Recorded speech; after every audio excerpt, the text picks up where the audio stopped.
신약성경 고린도전서 4장 1절로 5절.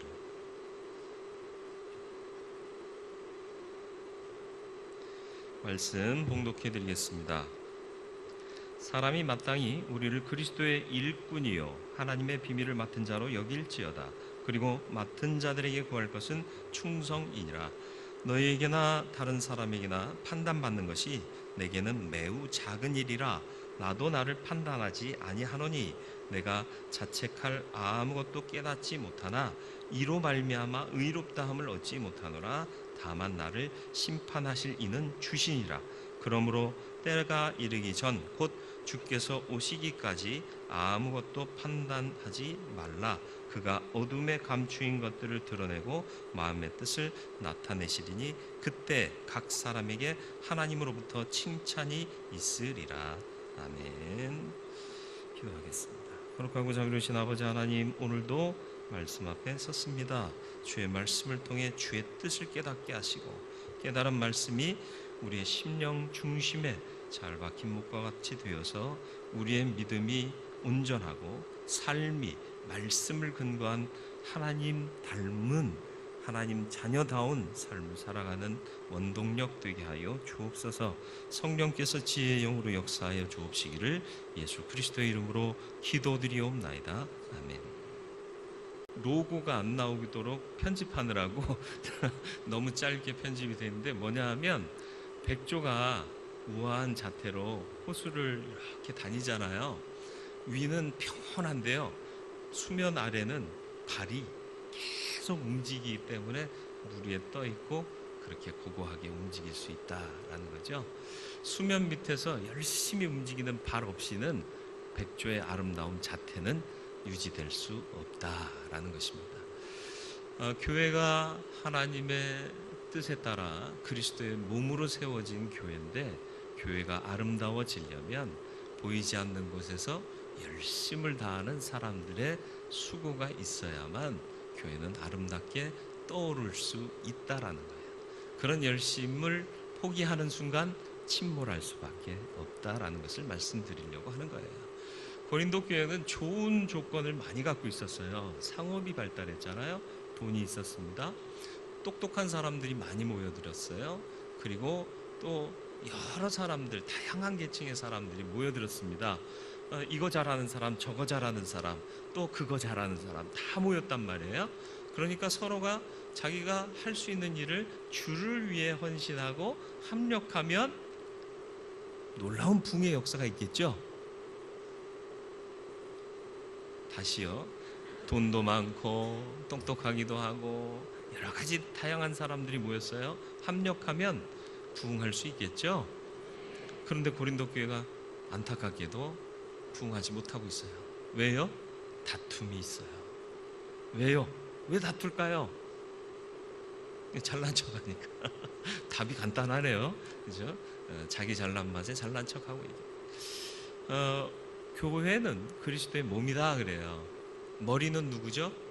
예, 주님이세요. 누구도 머리가 될 수가 없어요. 그러니까 항상 우리가 두렵고 떨리는 마음으로 주님 뜻을 구하고 구해진 그 뜻에 합력하고 순종해야 되는 거죠. 예, 그러면 된다. 그걸 말씀하기 위해서 고린도전서 4장 첫 시작에 세 가지 특이할 만한 단어를 제시하고 있습니다. 일꾼이라는 단어가 나오고요, 맡은 자라는 단어가 나옵니다. 그리고 판단, 심판 이런 단어가 나오는데 이 단어에 맞춰서 뭔가 그 의미가 무언가, 무엇을 말씀하고자 하는가를 살펴보려고 합니다. 먼저 일꾼이라는 단어. 일꾼이라는 단어는 헬라어로 휘페레테스라는 말을 써요. 헬라어를 기억하시라는 얘기 아니고요. 휘페레테스라는 말은 두 단어가 합성되어서 만들어진 단어입니다. 뭐냐? 뭐뭐 아래라는 뜻의 히포라는 단어와 노를 젓는다라는 말에 헤레테스라는 단어가 합성이 돼서 히포헤레테스, 휘페레테스가 된 거예요. 그러니까 일꾼이다, 그 말이 뭐라고요? 밑에서 노 젓는 자다. 옛날 배들은요, 돛을 달아서 바람을 이용해서 갔지만 바람을 막기까지 접안된 항구에서 이격될 때까지는 노를 저어야 됐고요. 또 바람이 늘 있는 건 아니잖아요. 바람 없이 잔잔한 날 보신 적 있나요? 가끔 있어요. 가끔 있는데 그럴 때는 돛을 걸어도 움직일 수가 없어요. 그때는 노를 저어야 되는 겁니다. 그리고 또 우리 벤허 영화 봤잖아요. 네, 본 걸로 하겠습니다. 네, 다 본 걸로 하겠습니다. 그 벤허가 노예로 팔려가지고 노예가 돼가지고 하는 일이 뭐예요? 배 밑창에서 노 젓는 일이에요. 네, 앞에서 북을 두드리면 그 북소리 박자에 맞춰서 노를 젓는 거예요. 그래야 함선이 원하는 방향으로 원하는 속도로 움직일 수 있는 거예요. 네, 싸움의 승패가 거기서 달려있는 거예요. 어디만 치왔지 우리가 어디로 가고 있는지 몰라요. 그냥 저으라고 하면 그 박자에 맞춰서 저으면 배가 목적지로 또 향하고자 하는 방향으로 갈 수 있는 거예요. 예, 그러니까 그런 것을 염두에 두고 사도 바울 선생이 우리는 일꾼이다 말씀하고 있습니다. 1절 말씀을 좀 자세히 다시 한번 보시겠습니까? 사람이 마땅히란 말을 언제 쓰죠? 당연한 일에 당연한 거라는 거예요. 우리를 그리스도의 일꾼이다. 일꾼으로 여기랍니다. 나는 마땅히 그리스도의 일꾼이다. 일꾼이 뭐라고요? 배 밑창에서 보이지 않는 곳에서 열심히 자기 몫을 감당하는 사람이에요. 그리고 나서 하나님의 비밀을 맡은 자로 여길지어다. 하나님의 비밀이 뭐죠? 구원의 섭리요. 세상 사람들은 몰라요. 왜 교회 다녀야 돼? 왜 예수 믿어야 돼? 몰라요. 비밀이에요. 감춰져 있어요. 그걸 맡은 자답게 주님께서 원하시는 방향으로 가기 위해 내 몫을 배 밑창에서 보이지 않는 곳에서 열심히 감당하는 그런 일꾼이 되라 말씀하고 있는 것입니다. 볼 수 없지만 자신의 일을 충실히 하면 주의 몸 되신 교회가 바른 방향으로 그리고 우리의 영원한 목적지인 하늘나라에 온전히 도달하게 될 줄로 믿습니다. 고린도 교회의 분열과 갈등을 없애기 위한 첫 번째 필요가 바로 우리 모두가 일꾼이라는 사실을 인정하라라는 것입니다. 단순히 세상의 일꾼이 아닌 분명한 정체성을 제시하셨습니다. 그리스도의 일꾼이다. 단순히 노를 젓는 일을 하는 것이 아니라 하나님의 비밀, 곧 구원의 역사를 맡은 자로 여기며 열심히 내 일을 감당해야 한다라는 것입니다. 하나님의 북소리와 구호에 맞춰 사명을 감당하면 우리 교회는 방향을 잃지 않을 겁니다. 스스로의 정체성을 확인하고 일꾼답게 살아가시되 세상의 일꾼이 아니라 그리스도의 일꾼임을 자각하고 자인하며 살아가는 저와 여러분들 되기를 축원합니다. 두 번째로는 맡은 자예요. 맡은 자는 뭐냐? 또 헬라어 쓰겠습니다. 오이코노모스. 오이코스는 집이라는 뜻이에요. 그리고 노모스는 관리한다라는 뜻입니다. 오이코노모스는 집을 관리하는 사람이라는 뜻이에요. 그러니까 여기서 맡은 자다라는 말의 뜻은 뭐예요? 청지기다 그런 뜻이에요. 청지기가 집을 관리하는 사람입니다. 집을 관리한다는 의미가 뭘까요? 불이 나갔네? 저거 갈아주세요. 집 관리죠? 이런 맞아요. 그것도 해야 돼요. 불이 나갔는데 그냥 쳐다만 보고 있으면 안 돼요. 가르기도 해야 돼요. 그런데 여기서 말하는 집이란 하우스일까요? 홈일까요? 하우스와 홈의 차이를 아시나요? 하우스는요, 건물집이에요. 홈은 뭐예요? 가족이 있는 사랑의 공동체, 행복한 가정. 그것이 홈입니다. 하나님께서 우리에게 명하시는 집의 관리자가 되라 하는 것은 하우스 관리자가 아닌 홈을 관리하는 사람이 되라는 거예요. 어떻게 관리해야 돼요? 가족 성원들이 서로 소통하고 서로 섬기고 서로 부족한 것을 감싸주고 이렇게 살아가게 만들으라는 거예요. 근데 참 희한한 게요, 먹고 살기 어려울 때는 이런 가족애가 참 많이 넘쳤습니다. 근데 어느샌가 먹고 살기 좋아졌는데도 가족애는 식어지고요, 또 가족 간에도 불신이 생기고요, 그런 일들이 생겨요. 옛날 그런 얘기 많이 했잖아요. 7남매 8남매 학고방 안에 살면서 원룸에 살았어요. 요즘 젊은이들이 좋아하는 원룸. 9명, 엄마 아빠까지 합치면 그냥 자요. 이불 하나 덮고 자요. 춥다고 이쪽에서 땡기면 저쪽 끝에 사람은 벗겨져요, 이불이. 그래서 또 저쪽에서 또 끌어당기면 저쪽 끝에 사람이 또 추워지는 거예요. 그러면서 살았어요. 그러니까 가운데 자야 돼. 그냥 아무리 움직여도 나는 늘 덮고 있는 상태가 되는 거죠. 그러면서도 서로를 섬기고 우애하고 살았어요. 바글바글하게 살면서. 근데 요즘은 핵가족화 됐네요. 그런데도 서로 먹고 살기도 편해졌고 이불 갖고 싸울 일도 없고, 그런데도 화목하지 못하고 신뢰하지 못하고 형제와 형제가 어떤 이유 때문에 싸우고, 심지어는 부모와 자식이 싸우고, 이런 일들이 얼마나 많습니까? 왜 그래요? 스스로 맡은 자라는, 집을 관리하는 자, 가정을 지키는 자라는 의식이 사라졌기 때문입니다. 오늘날 교회는 어떤가요? 오늘날 교회는 행복한가요? 돌아볼 필요가 있습니다. 질문할 필요가 있습니다.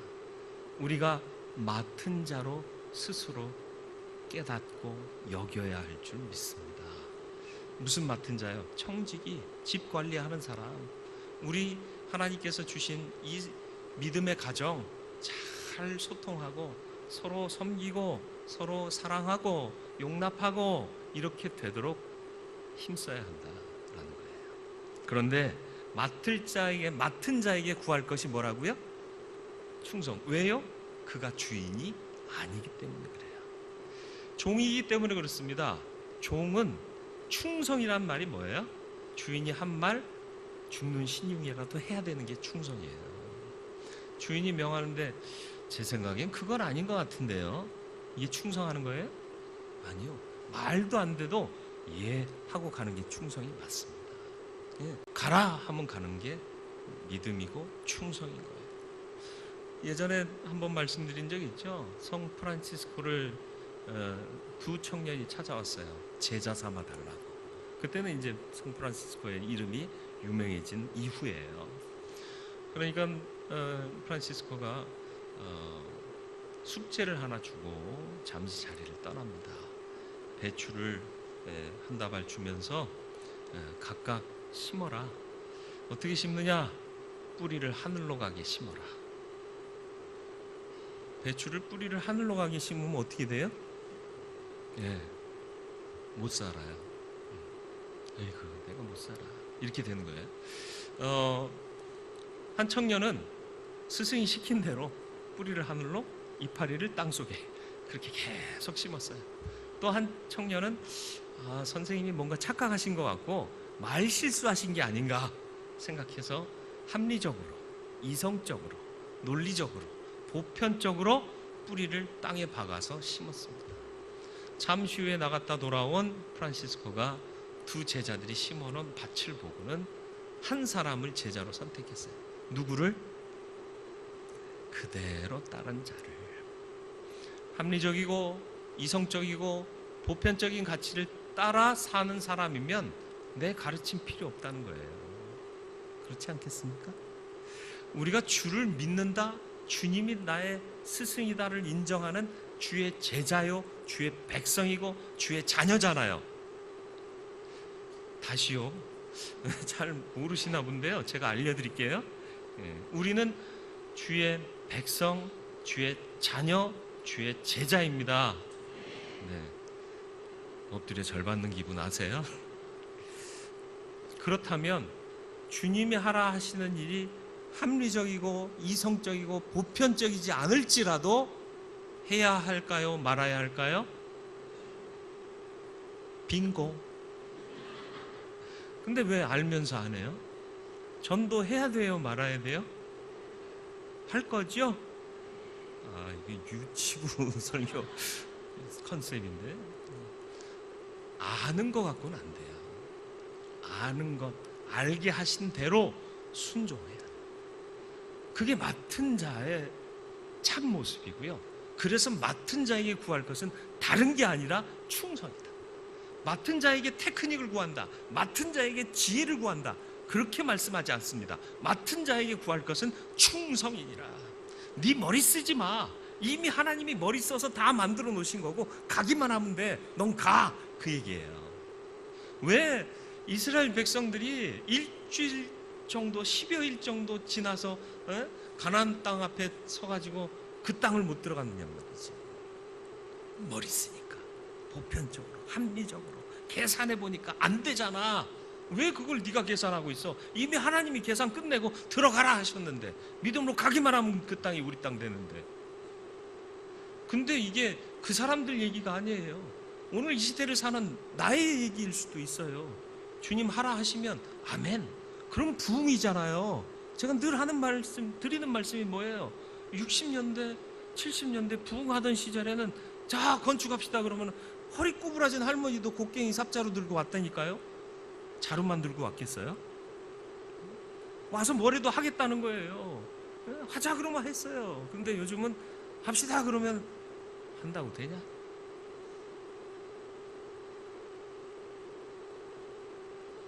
이런 아니에요. 해보면 돼요. 그리고요, 충성하면 돼요. 기도하면 그 뜻을 알게 되잖아요. 그 뜻을 모르는 이유가 뭐예요? 기도하니까 그런 거예요. 기도합시다. 그리고 충성합시다. 그러면 나머지는 누가 책임져 주세요? 먼저 그 나라와 그 일을 구하면 뭐 한다고요? 이 모든 거 다 더해 주신다고요. 하나님 뜻에 맞춰서 살면 하나님이 책임져 주세요. 못 믿겠으면 따로 찾아오세요. 제가 믿게 해드릴게요. 세 번째로 판단 혹은 심판이라는 단어예요. 일하다가 위축되고 일하기가 싫어지는 이유가 뭘까요? 판단하기 때문에 그래요. 일을 하려고 그러는데 사람들이 날 뭐라고 그러면 어떡하지? 그럼 못하게 되는 거예요. 우리 교회도 공무원들이 많으신데 오해하고 들으세요. 오해하지 말라고 그러면 오해하니까 오해하고 들으세요 그러면 오해 안 하실 거잖아요. 그죠? 공무원들이 복지부동하는 이유가 뭐예요? 괜히 내가 이거 손댔다가 평가 잘못 나오면 근데 밥줄에 문제가 생기는데 뭘 굳이 이걸 하겠느냐는 거죠. 그러니까 적극적이지 않아요. 의욕적이지 않아요. 그러니까 판단하고 평가하는 게 너무 강력하면요 오히려 위축될 수밖에 없는 거예요. 못해도 잘한다 그러면 진짜 잘해요. 패러독스 이솝우화에 대한 얘기 제가 들려드린 적이 있죠. 숲속에서 너무 아름다운 새소리가 들리는 거야. 길을 가던 나그네가 가봤더니 나무 위에 어머? 까마귀가 앉아서 노래를 부르는데 목소리가 장난이 아니야. 스토리는 이렇게 시작돼요. 까마귀가 어느 날 고기 한 덩어리를 입에 물고 잠시 나뭇가지 위에서 쉬고 있었습니다. 그 아래를 지나가던 여우가 고기 냄새 봤더니 까마귀가 고기를 물고 있는 거예요. 어떻게 하면 저걸 뺏어 먹을까? 까마귀한테 시작한 거예요. 까마귀님, 제가 소문에 듣기로는 까마귀님이 그렇게 노래를 잘하신다고, 목소리가 너무 곱다고 들었는데 그 목소리 조금이라도 들을 수 있을까요? 그러니까 까마귀가 어머, 내 목소리가 이쁘다고? 그걸 듣고 싶다고? 세상에 들어보지도 못한 칭찬을 지금 여우가 하고 있는 거예요. 막 기분이 업됐어요. 그래 내가 노래해 주지. 그러면서 입을 여는 순간 입에 있던 고기 덩어리는 떨어지고 떨어진 고기 덩어리는 여우가 물고 잽싸게 도망을 갔어요.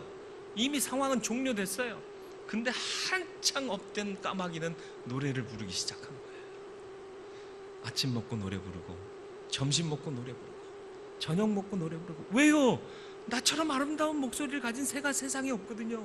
이 아름다운 목소리를 이 숲속에 널리 알리고 싶거든요. 숲속에 있는 동물들은 귀를 막고 괴로워하면서 누가 그런 거야? 도대체 누가 그 실없는 소리를 해가지고 저 미친 새가 그러면서. 그런데 하루, 이틀, 일주일, 한 달, 1년 지나니까 목이 트인 거예요. 할렐루야.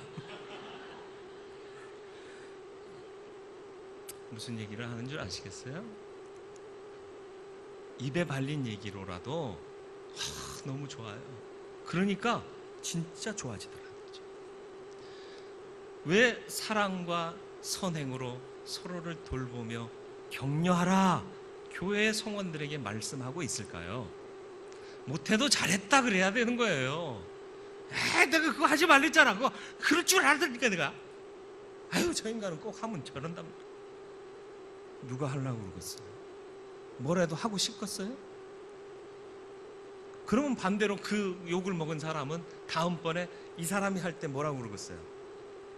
당신이 하니까 훨씬 낫네, 훌륭하시네, 이럴까요? 내가 받은 상처가 있는데 지는 뭐 잘하나? 말은 잘하면서 하는 건 똑같고. 그러면 언제 화합이 되고 언제 서로가 품어낼 수 있겠습니까? 못했어도 좋아, 괜찮네, 가격은 좀 비싸도 괜찮네. 서로 격려하고 칭찬해. 판단하고 심판하는 것 작은 것이라도 하지 마세요. 바울이 뭐라고 말씀하세요?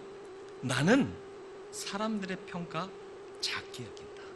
그리고 또 덧붙여서 뭐라고 말씀하세요? 나도 나를 판단하지 않는다. 외부의 판단도 나를 힘들게 하지만 내 스스로 나를 판단하는 것도 나를 너무 힘들게 해요. 일 실수하면요, 남이 비난하기 전에 내가 먼저 비난하는 거 아세요? 목사들도 설교하다가 이거 잘못했네 이런 생각 들 때가 있어요. 쉬운 말로 설교를 죽썼다라고 얘기할 때. 그러면 남들이 뭐라 하기 전에요, 마음속에 네가 그러고도 목사냐 막 이런 마음이 들어요. 너무 즐거워하지 마세요. 이미 그런 마음이 있어요. 근데 이게 자꾸 반복되면요, 일 못해요. 그럼 그렇지, 네가 하는 일이 그거밖에 되겠냐 그러면서. 여러분도 한번 생각해 보세요. 스스로를 징벌하신 적 있으시죠? 에이 인간아 그러면서 셀프 징계하신 적 있으시죠? 심하면 자학적이 되고요, 더 심하면요 사람이 부정에 부정적이 돼요. 나도 나를 판단하면 안 돼요. 왜요? 우리를 판단하실 분은 오직 누구? 주님이 판단하실 거예요. 저 인간은 안 돼. 그러지 마세요. 왜 안 돼요? 안 된다고 생각했던 사람 때문에 되는 일이 사뭇 많습니다. 잘했네. 그거 뭐 부족한 건 뭐 보완하면 돼. 얼마나 좋아요. 그죠? 다음부터는 같이 하자. 네가 못한 건 내가 해줄 수 있어. 그러면 서로가 친구가 돼요.